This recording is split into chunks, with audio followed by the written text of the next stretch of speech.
देखिए शिखा जी, जो सनातन से विमुख होकर अगर उसे खत्म करने की बात करें, देश के एक जो बहुसंख्यक आबादी है, उसे उसे विनाश करने की बात करें, उसके विनाश की बात करें, देश के संसाधनों पे सबसे पहला हक एक विशेष वर्ग का बता दे। आज CWC की बैठक हुई और उसका उसमें रेजोल्यूशन आया फिलिस्तीन को लेकर। तो जब ये साफ हो जाए कि आप देश के धर्म के खिलाफ हैं, तो कोई तो उसको बचाने के लिए खड़ा होगा। और आने वाला इलेक्शन, शिखा जी मैं आपको बता दूं, ये धर्म और अधर्म के बीच होने वाला है। आने वाला इलेक्शन, जो गठबंधन हमारे सामने है, उसने कसम खाई है सनातन को खत्म करने की, पर हमारे अंदर जब तक सांस है तब तक इसको बचाने की हम पुरजोर कोशिश करेंगे। 2024 का आम चुनाव, क्या यही फैक्टर है जिसपे बीजेपी काम कर रही है? नहीं शिखा जी, आपको एक चीज समझनी होगी। कांग्रेस का CWC की बैठक होती है, ठीक है, उसमें फिलिस्तीन के लिए रेजोल्यूशन पास होता है, लेकिन उसके पहले इतने सारे जो भी मुद्दे आज इन्होंने, ऋतु जी ने गिनाए कि महिलाओं का मुद्दा, किसानों का मुद्दा, बेरोजगारी का मुद्दा, महंगाई का मुद्दा, इसके पहले घमंडिया गठबंधन की इतनी सारी बैठकें हो गई, क्या किसी भी एक मुद्दे पर इन्होंने रेजोल्यूशन लेकर आया? लेकिन ये फिलिस्तीन पर रेजोल्यूशन लेकर आते हैं। तो क्या ये फिलिस्तीन के ठेकेदार हैं या विश्व के मुसलमानों के ठेकेदार बनना चाहते हैं? ये क्या करना चाहते हैं? जिस तरीके से आने वाले आगामी 5 राज्यों में चुनाव हैं, ये एक विशेष वर्ग को साधने के लिए इनकी तुष्टीकरण की राजनीति पर ये आगे बढ़ रहे हैं, और यही इनका चाल है। आप अगर देखिए, कांग्रेस पार्टी का इतिहास उठाकर देख लीजिए, किस तरीके से अगर इनका ये कहते हैं कि ये महिलाओं के परोकार, महिलाओं की सुरक्षा की बात करते हैं। 1985 शाहबानो केस, किस तरीके से सुप्रीम कोर्ट के फैसले को इन्होंने सर के बल पलट दिया, एक बूढ़ी महिला को उसका हक नहीं दिया, और ये बात कर रहे हैं महिलाओं के सम्मान की। हमने जब से भाजपा साढ़े नौ साल से सत्ता में है, हमारे पॉलिसीज के केंद्र में महिला सुरक्षा, महिला सम्मान और महिला सशक्तिकरण है।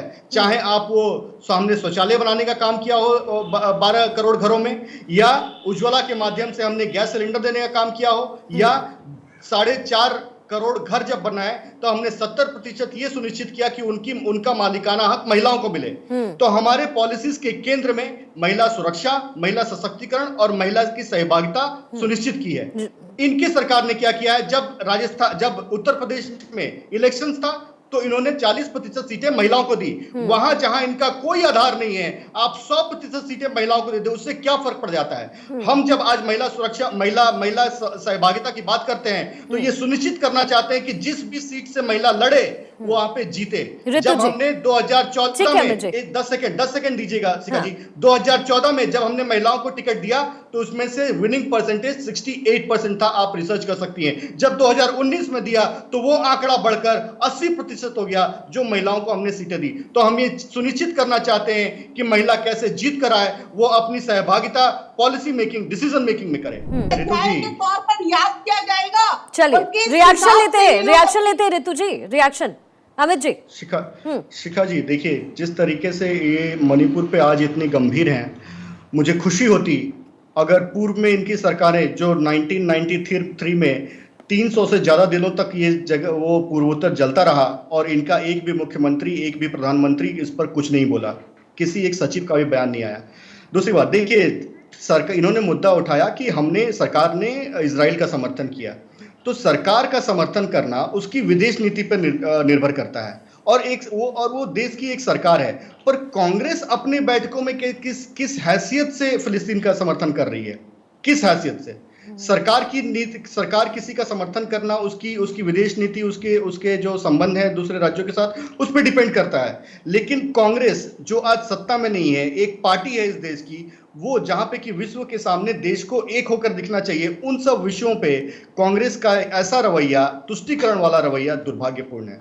इन्होंने किस तरीके से आज जो कांग्रेस की पूरी पार्टी है, वो चाइना का एजेंट, चाइना का एक पपेट बन के काम कर रहा है। मुझे नहीं पता कि वो जो MOU साइन हुआ था चाइना के साथ, क्या वो उसी का हिस्सा है? आप देखिए, रशिया और यूक्रेन का युद्ध हुआ, कांग्रेस का एक भी रेजोल्यूशन पास नहीं हुआ। क्यों नहीं हुआ? क्योंकि चाइना भी उस पर चुप था।